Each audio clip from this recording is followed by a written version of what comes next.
Hello there, and welcome to the TTP Field Manual podcast. Throughout the month of December, we will be releasing a series of character dossiers for our Advent Calendar project that we call Final Days. This is one of them. These shorter episodes will be each spotlighting a very specific character from across the lore and the tabletop of Warhammer 40k. The episodes will be very casual, a bit of an overview of the characters' personalities, what they've done in the lore, and a little bit about what they do on the tabletop. We wanted to do this as a bit of an easy listening, casual love for the hobby, just to round out the year. We hope you enjoy. Thank you so much for listening, and happy holidays.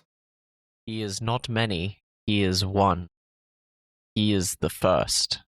A creature as old as creation itself, he has moved unseen between the stars for millennia, twisting the fates of many races and feeding upon their misery. But I have found him. I have learned his name. How we doing, Joshy? You ready to talk about the first? The first? Are we talking about the Dark Angels? No. Before them. I see. Okay. The first who, Johnny? Who could it be? Someone spooky, I hope. The first damned, of course. The first Demon Prince. The first The damned. Dark Master himself, LAKOR. Oh my goodness. LAKOR. Yeah, man. I like this guy a lot. He has one of my favorite models in the setting, frankly. He's got the best tactical rock. Oh, yeah, for sure. But yes, today for our final days, we will be discussing LAKOR, a being who was created by the combined will of the four Chaos Gods, and was the first of their creations in terms of demon princes. Where are you getting your information? It says LAKOR is an Australian melodic death metal band from Melbourne, Victoria. Nice. I might have to check them out. Go on. LAKOR is a bit of an unknown in terms of who he is, what he is. There's kind of two sides to the coins. There's the lore that we are given as, the above universe aspect where we kind of have the answers, and then there's what the people in the universe kind of know about him, which is very, very little. He exists in the shadows, tempting and influencing people, watching and corrupting slowly but surely. But for the most part, he is a jealous man. Man being a strange word to use for a demon. There's no information on who or what he may have been before corruption, before becoming what he is.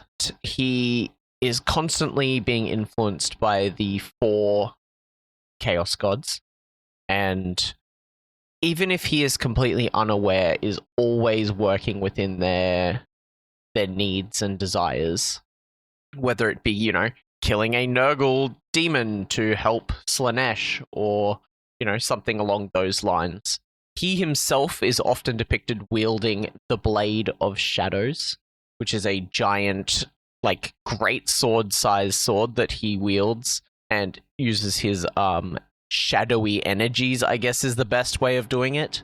His spooky magic, Johnny. Yeah, it's shadow magic. The lore for LAKOR goes back as far as lore can possibly go in terms of what the Imperium know. Even the Grey Knights have absolutely no idea what the hell is going on with LAKOR, and they have super knowledge of all things warp related. There are spread throughout dead worlds and forbidden laws and runes carved upon Psyche's bones, this trail of empires that have risen and fallen with LAKOR at the lead, as he will build up a civilization with him as the pinnacle of their gods, and as soon as that empire starts to fall, he will just cast them aside and move on to the next one. There's some really interesting stories around a certain Admech tech magos named Kyber. His full name is Kyber Abastri, who was influenced by LAKOR in a really weird mind fuckery way, where he kind of put hints of his past in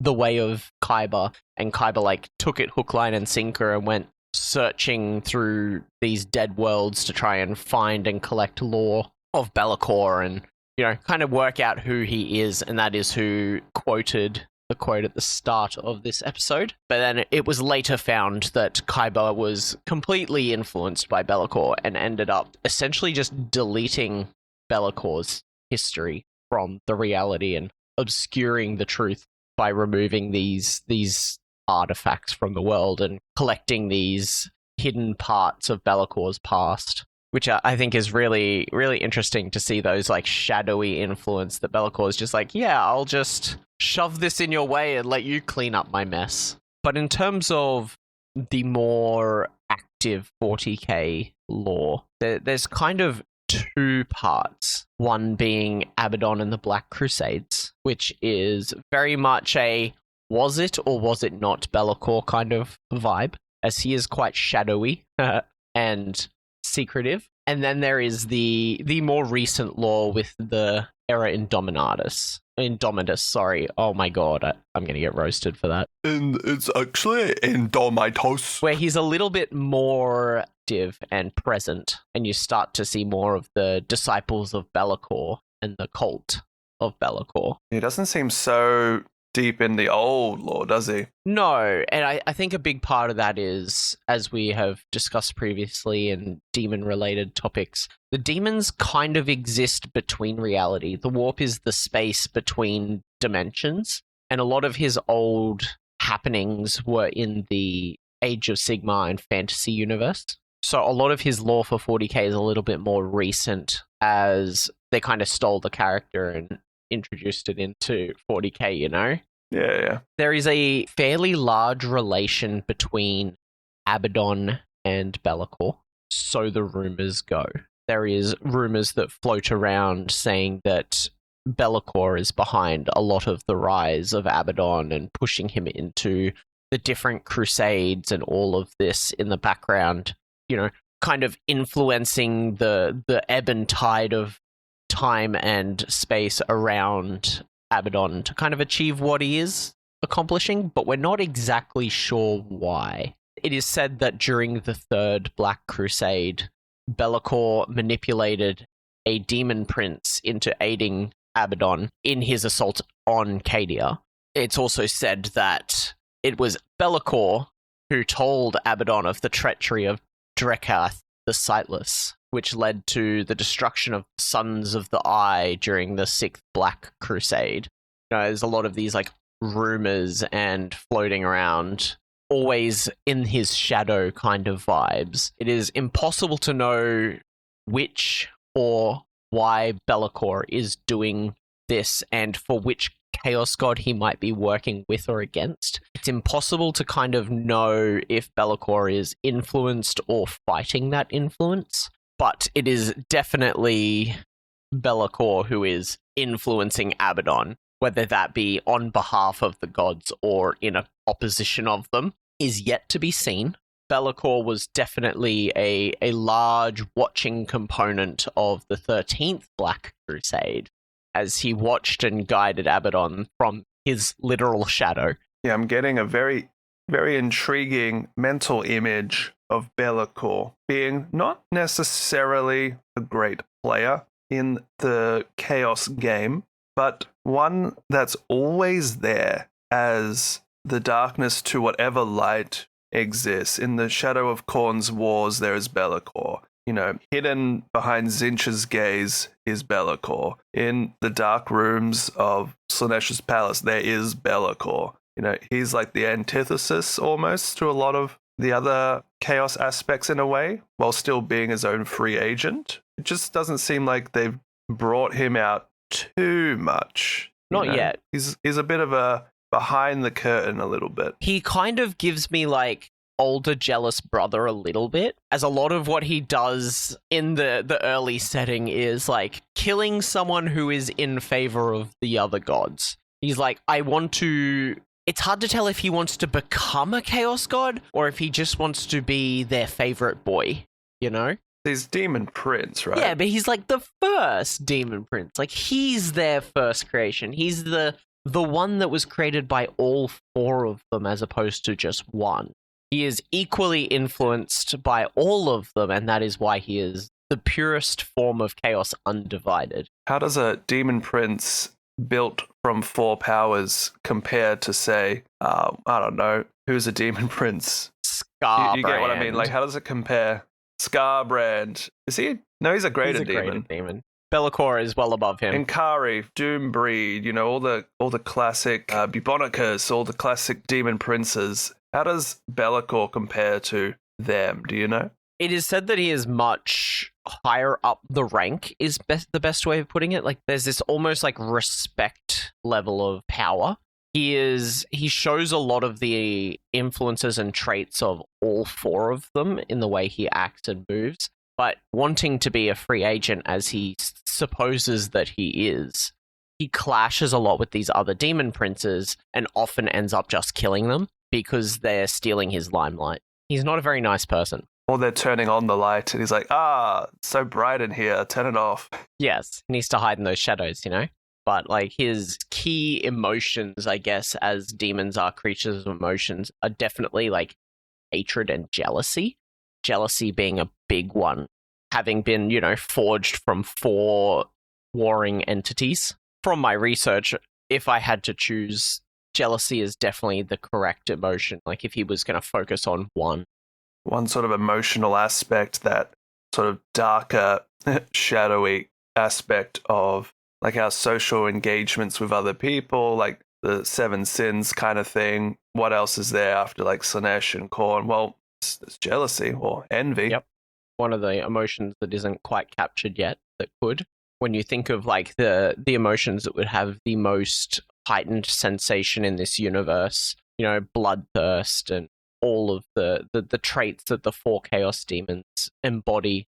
When you're trying to fill in the gaps for like a new chaos god, there kind of has to be something left to use, and jealousy is definitely a good one, in the same way that one of the other people we will talk about in our final days, spoiler alert, could be seen as that technological advancement side of things, that fervor. But back to the workings of the Black Crusades. Vashtor himself did show up during the 13th Black Crusade alongside Vashtor, Sorry, LAKOR. LAKOR did show up during the 13th Black Crusade alongside an Iron Warriors warsmith of all people. Was it Honsu? It was Shon 2. You're so close. Oh my god. Far out. As they kind of... I was so hoping it would be Honsu. They tried to steal Abaddon's limelight a little bit and launched an attack on Terra themselves. Oh, really? Yep. I didn't even know that one. Wow. They emerged in the center of the Imperial Fists chapter's flagship phalanx and attempted to take it down. That would have been massive. Yep, just pop up in the middle of the new Imperial Fists who have just kind of gathered their strength back. And the captain of this 3rd company that they invaded is Captain Garradon. Oh, no. As soon as you started to speak like that, I'm like, it's Tor, isn't it? Yep, it is. Tor Garradon. Far out. Yep. So good. we get this set of Iron Warriors versus Imperial Fists yet again, with LAKOR helping out. How do you think Tor Garradon won this fight essentially and saved the day? Remember, this is just outside Terra. This is an immediate threat to the homeworld. I know that Tor Garradon himself on the tabletop designed to be a bit of an anti-tank, anti-fortification piece. So I imagine not much himself. He probably would have to go get some help. He sure did. He decided, this is a little close to home. How about we go for a ride? Oh boy. And he activated the warp engines and decided to go back into the warp and took them with him. We're out of here. Peace. Pretty good moment. Yep. Pretty good sacrifice potential. Yeah. There was definitely a sacrifice moment. If it wasn't for the heroes of the story who showed up, a certain legion that tend to exist within the warp, the Legion of the Damned showed up. Oh, the wet dream of all the Space Marine fans of the setting, the Legion of the Damned. raging spectral warriors of the Legion of the Damned came to support Torgaradan and fight off this demonic / Iron Warriors incursion. Oh man, Legion of the Damned. Do you know much about them? A little bit, but not a lot. They're not the subject of today. Just to give a little point of reference in case you don't know, Legion of the Damned used to have a model kit in like 5th or 6th edition. They look almost like flaming skeletal versions of Space Marines. Their armor are adorned with bones. They appear on Warp Flame. The Ghost Rider. The artwork is fantastic. They're basically Ghost Rider Marines, yep. That's a great way of putting it. The two leading theories about the Legion of the Damned is that one of the Space Marine chapters, once upon a time, got lost in the warp, and their entire chapter was warp mutated into this Legion of the Damned. This sort of nigh immortal spectral appears in the fellow Space Marine brothers' darkest moments kind of vibe. The second idea, either building off of this first idea, like in almost like moths to a flame, like they were the first and then it attracted more Legion of the Damned. Either way, the people think that it could be similar to how the Sisters of Battle have saintly figures that the Emperor blesses. The Emperor kind of chooses some Space Marine souls to be part of this Legion, like this warp-based Space Marine Legion. And that's the short and sweet of like what these figures are. And there's not much more than that, to be honest. Yeah, well, using these new arrivals, the Legion of the Damned, the Third Company managed to fight off the incursion and take back their ship. And because of all of this, and partially to blame because of LAKOR, they showed up at Cadia. Wow. Oops. Damn, he's good. And were involved in wounding the Will of Eternity, the Blackstone Fortress, which might not have happened if LAKOR hadn't been like, I'm going to jump in here. Wow. This guy... Luckily for Abaddon, he still managed to win this fight, and the Phalanx was then used to help the Cadians flee as their homeworld was destroyed. Damn. But it could have been a resounding victory. Imagine if this thing wasn't there. Right? Yeah, imagine that wasn't there. I'm getting this vibe that LAKOR will not let any particular component of chaos get too above the rest. It's almost like he's the judge, jury of the great game. Yeah, he definitely feels like he's balance is a good way of putting it. He's trying to keep everything in line, and through his own jealousy, he has to make sure that nobody shines too bright, you know? Is he Malal, Johnny? Is he the chaos within chaos? I mean, he definitely gives vibes, but I don't know quite. That rounds out the early lore and brings us to Indomitus, as the 13th Black Crusade is the reason that everything went as bad as it has. And then the narrative began to move forward. At last. Yay. So what happened next? At this point, LAKOR is a little bit more involved. It's like he starts to become a little bit more known. He moves out of the shadows a little bit. You start to form the Disciples of LAKOR, which are the Chaos Space Marine warbands that have joined and aligned with LAKOR himself. There is... The next time he kind of shows up is during the Caradon campaign, if you're familiar with the worlds of Caradon. I'm actually not really familiar with them, believe it or not. That's all right, because you're going to hear some names that you'll understand and recognize. So during this crusade, LAKOR became aware of the Nurglite Chaos Lord Typhus, who was invading the Caradon system, along with his legions, and LAKOR decided, hey, I want it too, and showed up with both the Disciples of LAKOR, who are, you know, his Chaos Space Marines, and some word bearers, and was like, hey, I want that thing you want. During this campaign, while the bulk of House Raven's forces, who were an Imperial Knights faction, were away from their homeworld, LAKOR decided to corrupt the planet. Oh my god. And decided to take control of Colossus by corrupting the throne mechanicum of certain knights. That would be so cool. Big shadowy knights. Yeah, so he ended up managing to corrupt the entirety of the House Raven Knights who were planet side, with only those that were off planet fighting with Typhus surviving. Come on. House Raven got corrupted by the Shadow guy? House Raven? Oh my god, it's perfect, isn't it? Yeah. So then he decides I like this planet. This is pretty cool. I got my own knights now. I'm just going to take it and I'm going to go fuck off with it. And sucked the whole planet into the warp, and now it's in the Imperial Nihilus. Which is like, I'm just going to take it for a ride. He then reshaped Colossus into a shadowy fallen night world that he renamed Korvosi, which is now the home of the Chaos Knights, the House Korvax, which I'm sure you've probably heard of. Wouldn't have anything to do with House Raven. No, not at all, right? And now he has his own night world to ally alongside his Chaos Space Marines, demons, and cultists. Wow. He's got a little empire. He's just like building and building.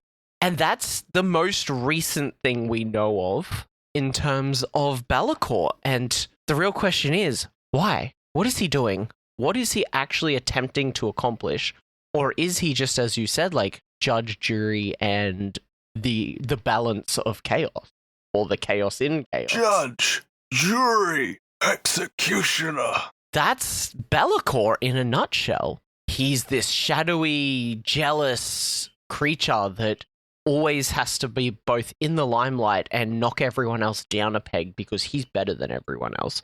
He was the first, but has this like shadowy interplay with so many aspects of the world. He's a big influence player, but no one knows why, and everyone is kind of just waiting for him to betray everyone and take the glory for himself, you know?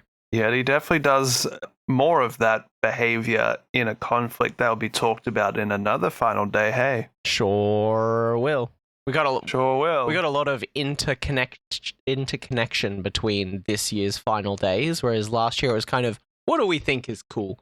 There's going to be a few things where you're going to be like, hey, it's that other guy that's related to that guy we talked about. Somehow everyone you've picked is related to each other in some form. Like, did you plan it this way? Yes.